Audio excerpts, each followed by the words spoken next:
Are the Chicago Bears really on the verge of pulling off a franchise-altering trade just days before cutdown day? Just as the buzz around the defensive trenches reaches a boiling point, another massive injury scare suddenly hits our offensive line.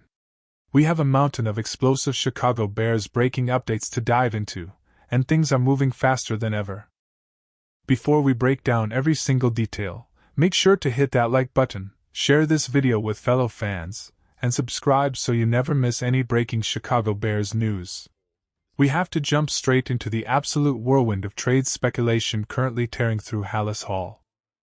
Multiple reports from NFL insider Jordan Schultz indicate that Chicago has actively engaged in trade discussions regarding defensive tackle Gervon Dexter Sr., and there are legitimate scenarios on the table where he gets shipped out to a new team before roster cutdowns arrive. Think about that for a second. How did we get to the point where a 24-year-old starter, coming off 17 starts with 13.5 career sacks and 42 quarterback hits, is suddenly on the trade block? Remember, Jordan Schultz first brought this possibility up around the NFL scouting combine, reporting that general manager Ryan Poles had taken calls and was open to dealing him. Those rumors quieted down over the summer, but with 5 days left until the 53-man roster is finalized, the exact same insider is doubling down. When smoke reappears in the exact same spot with the exact same reporter, there is almost always a real fire burning behind closed doors. Let us be completely honest with ourselves as fans about what Gervon Dexter actually is on the field. He is in the final season of his rookie contract, meaning Chicago must decide right now whether they believe he is worth a massive long-term extension. If the front office has hesitation, cashing in on his trade value before losing him for nothing makes total sense. Dexter has always possessed jaw-dropping physical traits and elite flashes, but the down-to-down consistency has simply never materialized. His pad level still rises way too high at the point of attack, his get-off at the snap remains a lingering issue, and his run defense has been a glaring liability. We also cannot forget that Chicago previously inquired about Pro Bowl defensive tackle Vita Vea, as reported by both Schultz and Mike Garafolo. You really have to wonder if Dexter was offered up as part of a potential blockbuster package in those conversations.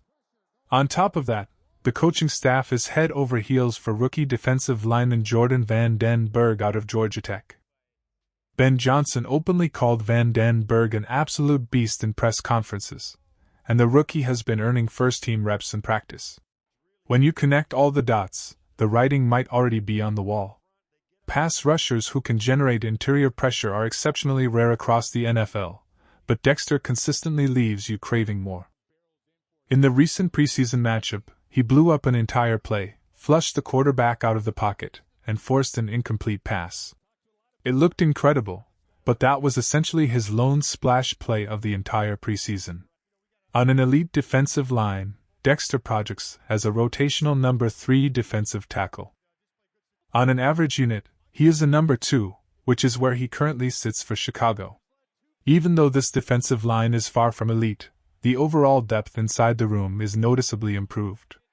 The coaching staff seems genuinely confident in rotational contributors like James Lynch and Jaden Loving. Ben Johnson explicitly stated that the defensive tackle room is in a much better spot than they initially anticipated entering camp. Everything boils down to 2 critical factors. First, what kind of draft capital or player return can you realistically extract? If another team only offers a 6th round or 7th round pick, you reject that immediately and let him play out the season, because you would likely secure a better compensatory pick in free agency anyway. If somebody dangles a 5th rounder, you pause and weigh your options. But if a team comes calling with a 4th round pick or better, or offers a starting caliber defensive back to address Chicago's thin secondary, you have to seriously consider pulling the trigger. Second, can the defense survive without him? If Jordan Van Den Berg keeps dominating and proves ready to step into significant snaps immediately, the front office might feel completely justified in making a move. That brings us to our question of the day, and I want every single one of you to sound off right now. If you were in Ryan Poles' shoes, would you trade Gervon Dexter Sr. or keep him for the season? Drop a T for trade or a K for keep down in the comments below, and let me know the exact draft pick or player return you would demand. Now, we have to pivot to a massive concern that sent shockwaves through practice. Right tackle Darnell Wright was forced to leave team red zone drills after just 2 snaps with an apparent right elbow issue. Theo Benedict immediately stepped in at right tackle while the medical staff removed the protective brace from Wright's elbow on the sideline. Shortly after, Wright headed straight inside the facility alongside the training staff. We know Darnell Wright is an absolute warrior who played through a severe torn UCL in that exact same elbow for nearly all of last season, missing only a single game on his way to a dominant, career-best campaign. Because we know how tough he is, there is no need to completely lose our minds just yet. The medical staff likely brought him into the building for preventative imaging and quick precautionary scans. At the same time, this is not something we can brush aside lightly. Chicago just signed Darnell Wright to a massive contract extension, making him the highest-paid right tackle in the entire National Football League. Outside of Caleb Williams, Wright is arguably the single most indispensable player on this entire offense. You cannot afford to lose your franchise cornerstone tackle for any extended period. On a panic scale of 1 to 10, the concern level is hovering around a 3 or 4, but everyone will be holding their breath until official results are announced. Turning to some genuinely encouraging developments, Chicago received a major boost by activating 2 key players off the physically unable to perform list: rookie 5th-round linebacker Keyshawn Elliott out of Arizona State, and veteran safety Elijah Hicks. Getting Elijah Hicks back on the field is massive for this secondary. The safety position alongside Kevin Byard and Jaquan Brisker is still sorting itself out, especially with veteran safety Xavier Woods competing for snaps alongside Cam Lewis. Hicks provides crucial depth and elite special teams value, effectively locking down his spot on the 53-man roster. Meanwhile, Keyshawn Elliott is an explosive rookie whom the Bears will not risk losing on the waiver wire. Activating both players significantly turns up the heat on the bubble for guys like Skylar Thomas and Ruben Hippolyte II as final cuts approach.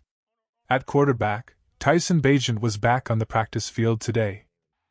While Case Keenum still handled the majority of the second-team reps as Bagent ramps back up, Ben Johnson previously described Bagent's injury as week-to-week. The fact that he only missed a single week of action is fantastic news. Having Bagent available for Saturday's preseason clash against the Tennessee Titans would be a huge plus. It gives him valuable reps to solidify his standing, puts quality film out there for the league to see, and saves the fan base from watching an entire second half of Miller Moss running the offense. If Caleb Williams sits as expected, having a rotation of Bagent, Keenum, and Moss makes the preseason finale far more competitive. Rounding out the rest of the injury report, starting cornerback Tariq Stevenson returned to practice after missing Saturday's game with what turned out to be a minor day-to-day issue. Offensive lineman Luke Newman also returned after missing over a week, virtually securing his spot on the final roster. On the flip side, a few other situations require monitoring.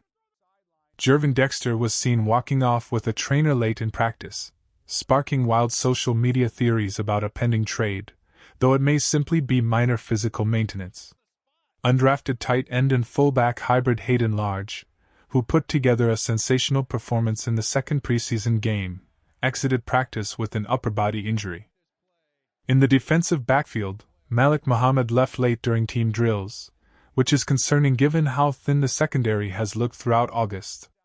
Finally, linebacker Nephi Sewell was officially placed on injured reserve after suffering a significant knee injury during Saturday's game, ending his season barring an injury settlement. In response, Chicago signed linebacker Antonio Grier Jr., who spent time with the Buccaneers and in spring football, to provide much-needed depth through joint practices and the preseason finale. There is non-stop drama unfolding across Chicago right now, from high-stakes trade talks to crucial injury recoveries. Make sure to stay locked in as we track every single roster cut, press conference, and roster update leading all the way up to Week 1. Bear down,